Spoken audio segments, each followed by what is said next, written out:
This week on the show, Sean McAdam of Boston Sports Journal joins us for our MLB and Red Sox season preview. Plus, we look at the hottest takes of Twitter. All that and more coming up. Calling It starts right now.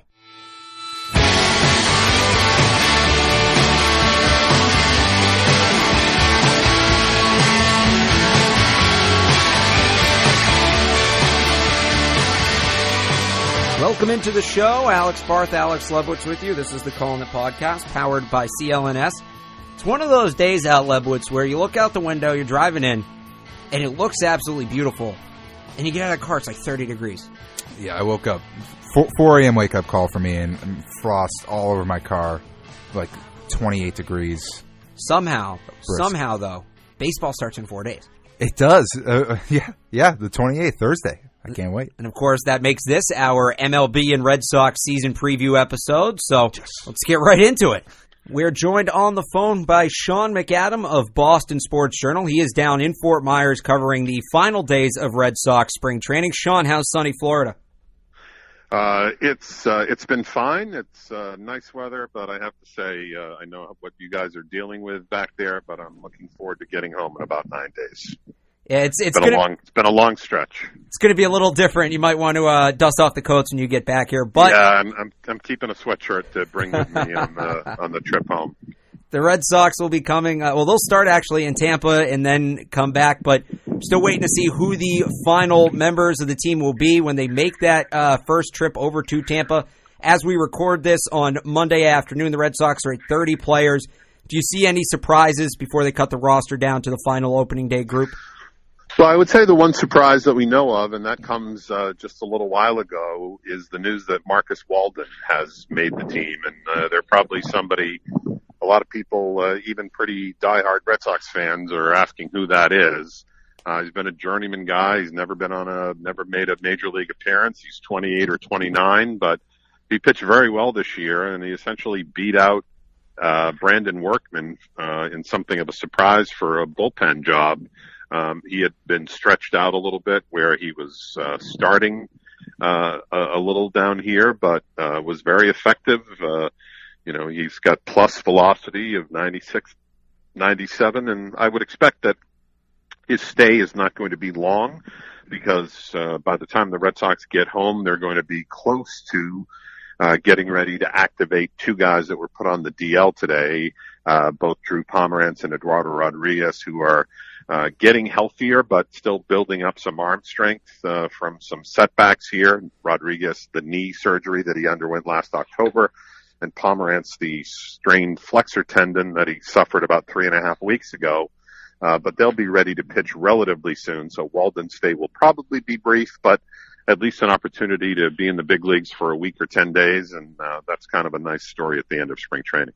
What do you think about Blake Swihart? What's his future with the team? It seems like he's on the cusp of being on that opening day roster. And what are the odds that they end up moving him? The problem they're going to have down the road is that he is out of options, which is probably one of the reasons that they are working him into the roster now and creating a roster spot for him. I think it's going to be a challenge for Alex Cora to get him enough playing time to take advantage because they do have two catchers ahead of them, both of whom are superior defensively to Swihart, and Christian Vasquez and Sandy Leon. So I wouldn't expect you're going to see him make a lot of starts behind the plate. He does give them some flexibility where perhaps in a game in which they're trailing, particularly if Leon is in the game, you might see Swihart run for him. He's one of the few catchers or guys who can catch in baseball who you would use as a pinch runner. He's athletic and speedy. And he can play a number of different positions. He's played first and third and left field and also DH down here. But if you think of him as a potential pinch hitter, the next question is, well, how many times are they going to pinch hit for anybody in this lineup? I mean, 1 through 9, there are not a lot of deficiencies offensively. So I think the challenge, while Swihart is very versatile and has had a good spring at the plate, the challenge is going to be finding opportunities to get him in. And I suspect that will be part of Alex Cora's vow to be flexible and to give his starters some rest. So, you may see him in left field once every week or 10 days just to get his bat in there and just to maybe give one of the regular outfielders an opportunity to sit. You could see him, playing first and giving Hanley or Mitch Moreland a day off. And I wouldn't expect that you'd see him a lot at third. I think that would be more of an emergency situation. They could play Brock Holt there. They could move Nunez over. But he's an interesting guy. And as I said, the challenge is going to be getting him at bats and playing time. And we're talking to Sean McAdam of Boston Sports Journal. You mentioned Christian Vasquez. He just signed that 3-year extension. But you still have bets that you got to pay. You still have Bradley and Bogarts. Why was Vasquez the first one taken care of out of that group? And who's next to get that extension? Well, I don't know that there are going to be any more extensions anytime soon, and that's not because the Red Sox wouldn't be interested.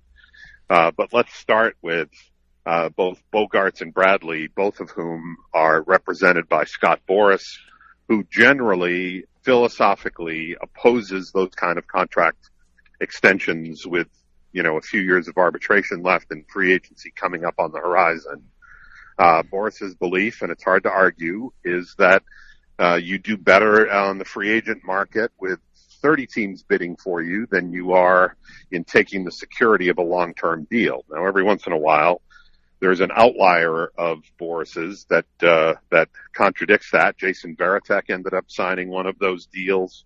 Greg Maddux at one point signed an extension before he could reach free agency, but they're few and far between for Boras clients. So it's going to be hard to get either Bogarts or Bradley locked up. They have attempted to do so with Mookie Betts a year ago. It was rejected. And it was a fairly significant extension that would have paid him, 9 figures, but he's at the spot now where he would prefer to go year to year through the arbitration process. And when you look at the fact that he won a $10.5 million award in arbitration and he's got 2 more arbitration years coming up, it's hard to argue with that thinking. Just like the old joke, why do robbers rob banks? Because that's where the money is. Well, the reason that Christian Vasquez signed a contract extension is because he wanted to.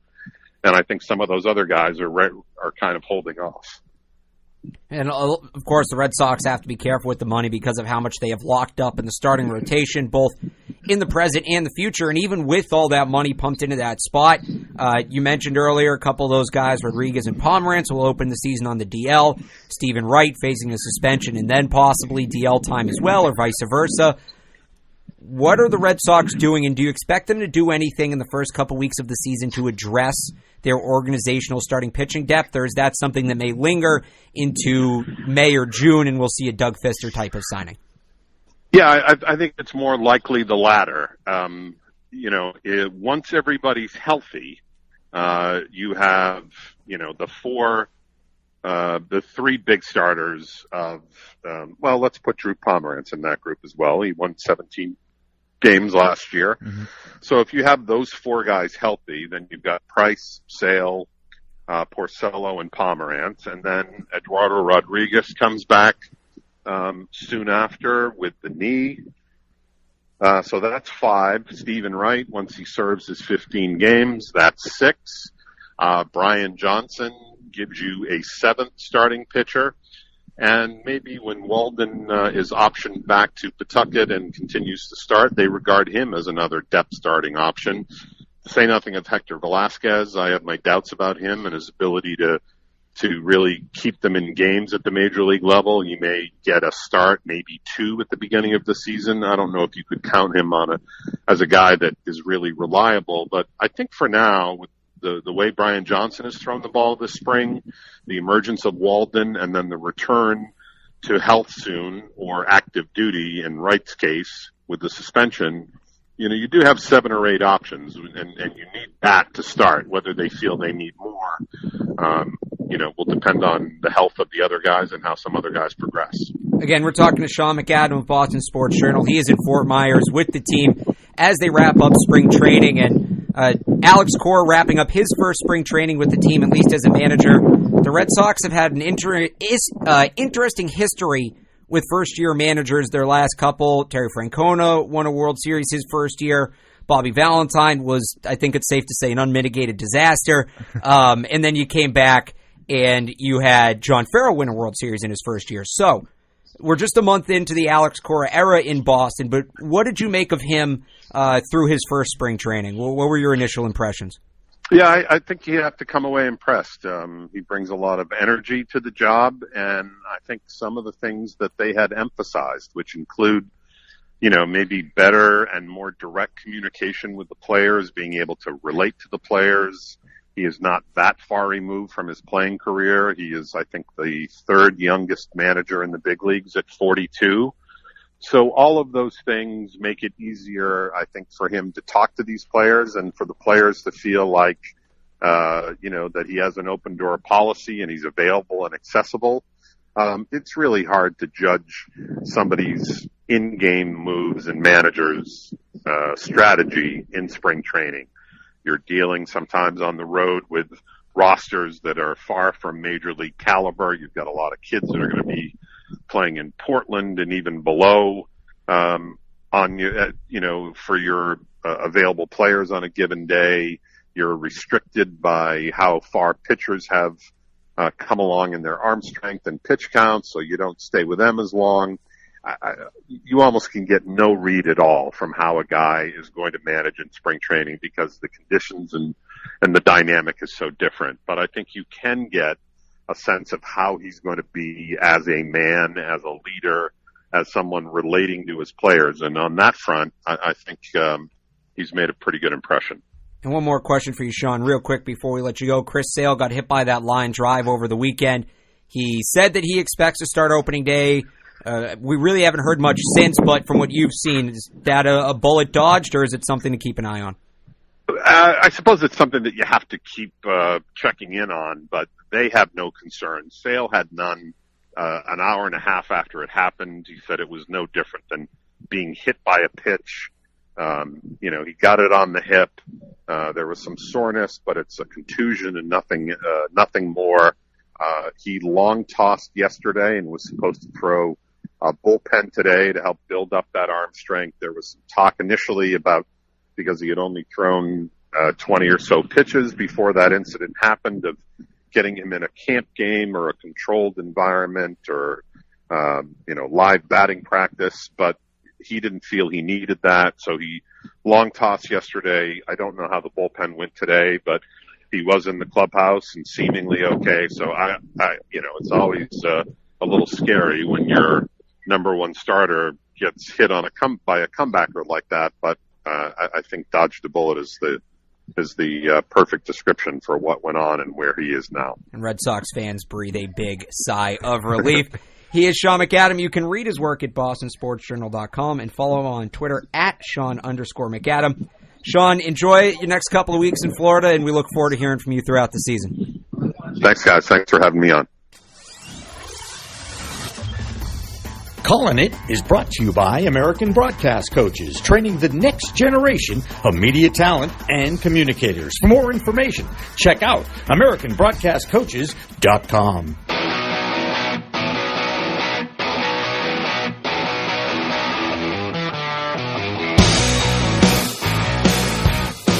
Welcome back to Calling It. Alex Barth and Alex Lebowitz with you. It is time for that. This is the only segment we keep up with any regular basis. All the time we'll say it's time for that segment, and we do it once and never do it again. Monday's Hot Takes, although it has different names, I guess, every time we do it. Yeah, we should probably trademark something. But anyway, we tweeted out earlier on Monday for people to tweet us their hottest takes of the day. We got a lot going on in sports right now, in addition to opening day coming up. March Madness is obviously in the final weekend coming up, Final Four. We've got the NBA NHL playoffs right around the corner. So a lot of hot takes out there. We'll start with one of our own as usual before we get into the Twitterverse. And mine is this. This has been a very disappointing March Madness tournament. Look, the 16 over the 1, UMBC, that was awesome. That was so cool, and I'm glad I saw that. But low seeds winning, it's only so fun for so long. A 9 seed versus an 11 seed in the Elite 8, that's just bad basketball. I want to see the Blue Bloods. I want to see the best teams going at it. Upsets are fun here and there the first weekend, but I don't want the tournament to be built on them. Yeah. You have a team in the Final Four whose most recognizable member is a 98-year-old, was she a nun, right? She's a nun, yes. Nun, Sister Jean. And I'm so sick of Sister Jean because I want to see basketball. Like, it's a great story, cool. It's adorable, but again, that's first-round stuff. At this point, I'm interested in the basketball game. Look, Duke Kansas was awesome. That's everything the tournament should be. We almost had a situation, this is part 2 of my hot take, where you had Florida State and Loyola Chicago in the Final Four. Would have been horrible for the NCAA, would have been horrible for ticket sales. So part 2 of my hot take, it was a little suspicious that Florida State didn't follow at the end. Is it possible that the NCAA went to the coaching staff and said, you know, we know everything you're doing down there isn't 100% clean.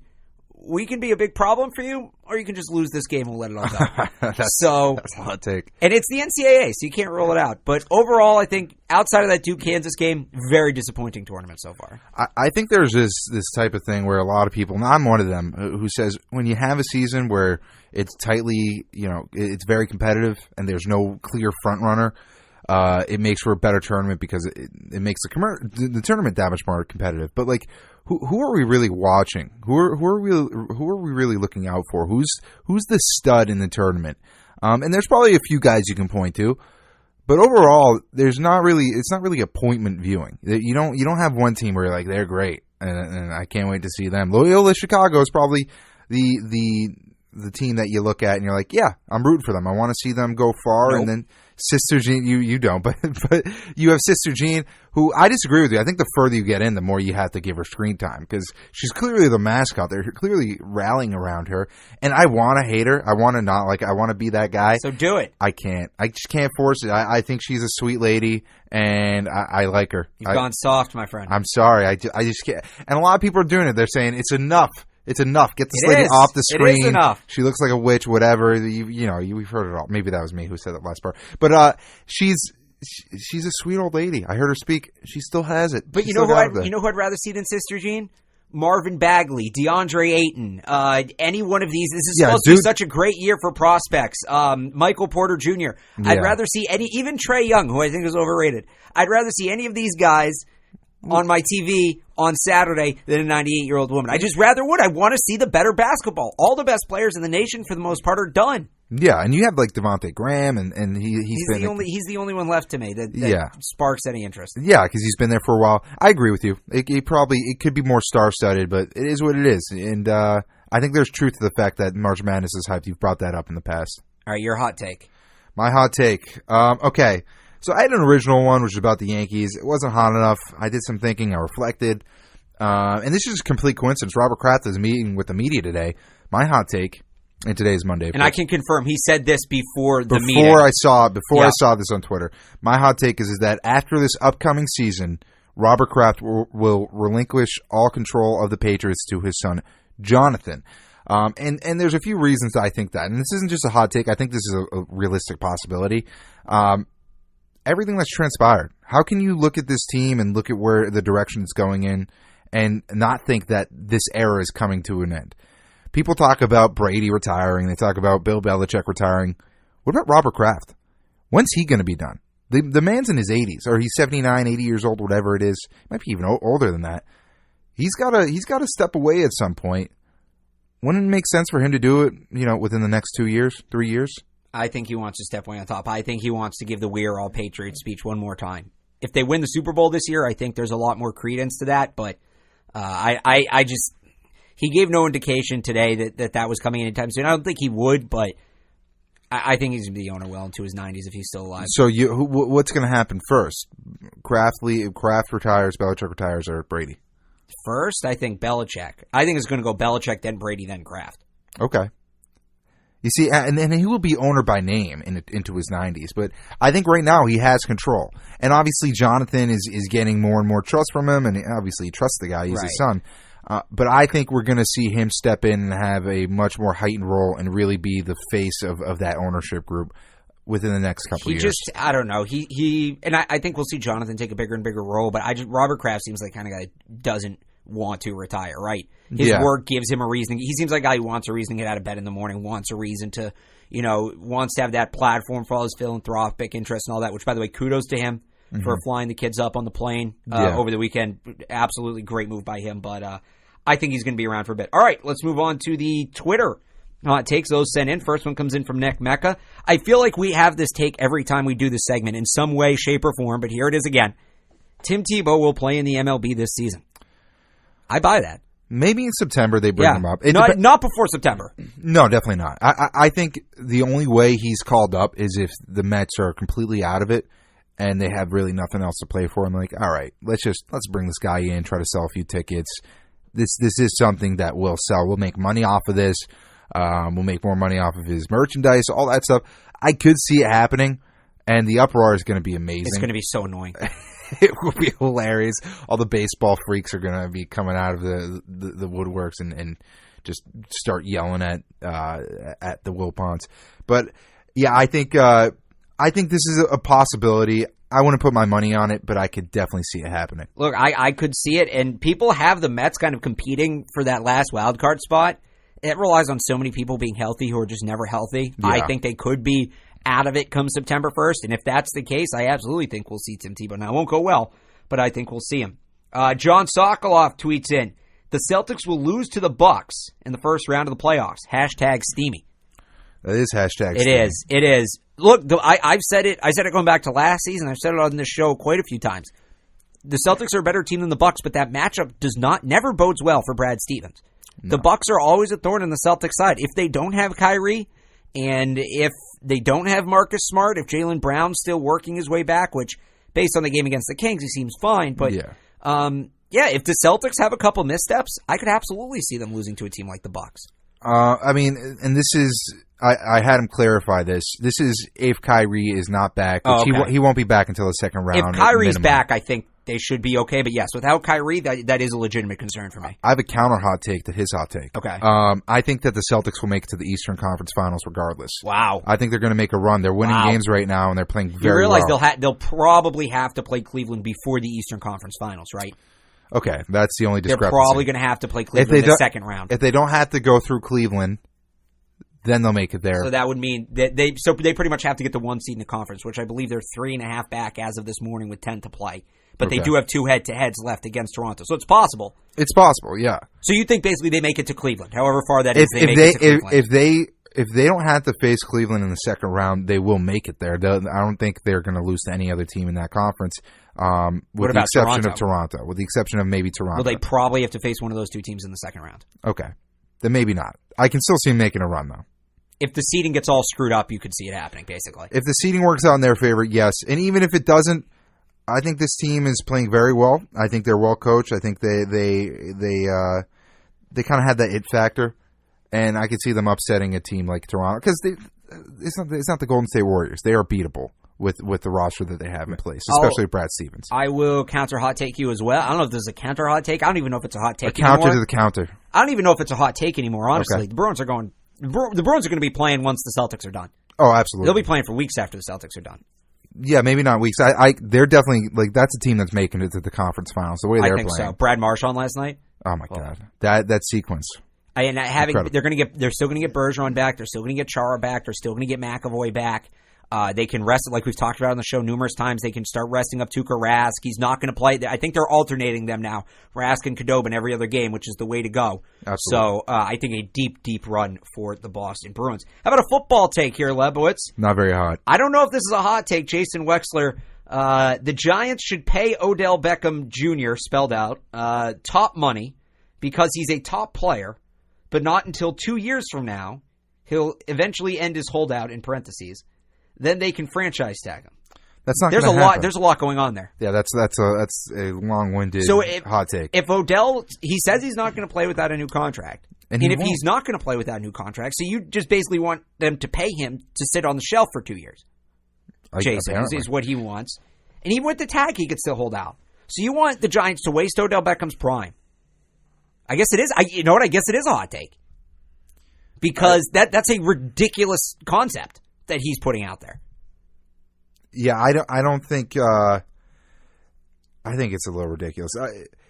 Just sign the man. He's worth it. You had the cap space. Pay him or trade him. You just paid. You gave Nate Solder $39 million guaranteed. Like, come on. This is the one of the top 5 wide receivers in the NFL.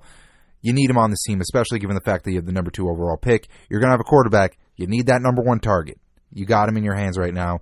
Pay him. I think it's ridiculous that this has gone on this long. And look, if you're not going to pay him, you have the second pick in the draft. You can pick up another valuable piece if you trade him. You can jumpstart the rebuild. If you feel like he's not a part of the rebuild, move on. And we have but do something. Breaking news. I'm just seeing this. I just got someone texted it to me. Breaking news on the recorded podcast. Love doing this. Breaking news on the record. We're just finding this out as we're recording. Hit me with it. On Monday afternoon. Giants are asking for a first rounder for Odell Beckham Jr. Just a first rounder? That's it? That's the report. So I was going to ask. I was going to bring this up. Patriots. Right. If a first round gets you Brandon Cooks last year, I absolutely do that. Brandon Cooks, no Odell Beckham. And Julian Edelman, there you go. And then you wouldn't have to re-sign Brandon Cooks after next season. Right. You get one more year, Brandon. Yes. Oh, I'm all. Well, you probably still have to pay Odell Beckham, but we know how much he loves Tom Brady. Well, it's $8 million he off might the take books. A discount. It's going to be $8 million off the books with Brandon Cooks out, and that's a guy who's going to want more than probably $8 million next year or the year after that in his contract annually, whatever. So yeah, look, I would do it. I just don't think that I don't think the Patriots would be willing to pay him as much as. But he may take the discount to play with Brady. Look, the Giants are a disaster of an organization for being one of the NFL's oldest and most traditional teams. The Maras are idiots. We saw how they handled John Brown last year. We've seen how they've handled numerous players with serious off the field issues before. And now they don't like Odell Beckham. Because what? Because he's going on a boat the night before the playoffs. He's got a little bit of a drug. I don't like him either. You know what? They were fine with Lawrence Taylor. They should be fine with him. I'm sorry. Lawrence Taylor. They should. He did far worse. The only thing with the Patriots, well, that was after his career. Though. That's true. Although they're still fine with him. They still support him. Hey, he's the greatest linebacker ever. The thing with the Patriots, it's not even that stuff that worries me. It's the boat picture. And how's Belichick going to view that? Yeah, I just don't. Odell Beckham Jr. likes to say he wants to be the Tom Brady of wide receivers and play that whole thing. He's He's so full of crap. It's not even funny. He's extremely talented, but talk about just a frustrating athlete. The guy can't seem to get out of his own way. But isn't that Belichick's specialty? If he could make Randy Moss work, shouldn't he be able to make? Well, look, this would be the big test because he made those guys work 5-10 years ago. He hasn't been able to do it the last couple of years. Randy Moss never had tantrums like Odell Beckham Jr. has had. Odell Beckham Jr. is someone who I just don't know if he can get along in a Patriots locker room. I think you just wasted a first-round pick on Brandon Cooks, and I use wasted strongly. I think you got to rebuild. The window's closing. Again, the window is closing. Get the guys you need. You have other priorities outside of the wide receiving core. It shouldn't matter. The guy's the 4th best receiver in football. Pay him. And that's low. I have him ranked, I know, a lot lower than a lot of people. A lot of it comes down to whether or not Gronk will be healthy, too. If you have Gronk, you have Edelman. If Gronk retires and you can get Odell Beckham for a first-round pick, you do that in a second. I don't care about the off-the-field issues. You do it. Yeah, I would. Because that's the only hope you have to win a championship then, if Gronk leaves. And if Gronk and Cooks are off the books after next year, that's $20 million, give or take, that you can put towards a guy like Odell. All right, let's move on. We got 2 more takes here. This one is also semi-Patriots related. Cal Fuego on Twitter. Alex Wong. The New England Revolution will win the MLS Cup before the Patriots win their next Super Bowl. That's wrong. That's incorrect. Haven't they never won one? Aren't they the only original team left that's never won? I don't know enough about the Revs to definitively say that, but I'm just going to go gut feeling that's wrong. Don't know, don't care. If they win before the Patriots do, or if they never win another title again, I do not care. It's the MLS. Come on. It's a joke. How about this? I think the Cannons will win whatever the MLL trophy is before the Revolution win a cup. Oh, yippee. I'll give you that. Give me the Cannons before the Revolution. Give me the Boston Pride, which is the women's hockey team ahead of the Revolution. Give me the Boston Lobsters, which is the Boston professional tennis team before the Revolution. The New England the Massachusetts Pirates, the new arena football team starting in Worcester. Give me them before the Revolution. I don't know much about the Revs, but I do know this. They are traditionally choke artists. There's a reason they've never won a title. Kraft doesn't care about that team. They don't pay talent. It's not going to that much I know. Yeah, I have nothing to add. I don't. You're not going to rev up my take at all? I don't care at all about the Cannons. I don't care about the Revolution. I don't care about the lobsters. Who cares? We have real sports in this region. You have the Patriots, the Bruins, the Celtics, and the Red Sox. If you pay attention to any team outside of those teams, with the exception of college hockey, you're a fool. Look, I'll go to an arena football game in Worcester. I would go to I would do that for the experience. I wouldn't be a season ticket holder. I wouldn't pay attention. You're not going to drop $20 on season tickets for the Massachusetts Pirates? I might, and maybe I'll scalp and make some money. This has been a long-ass segment. We have one more, and then somebody told me to hold up because they claim they have one, but we'll see if he gets it in time. But first, Stephen Altieri, Salty Steve on Twitter.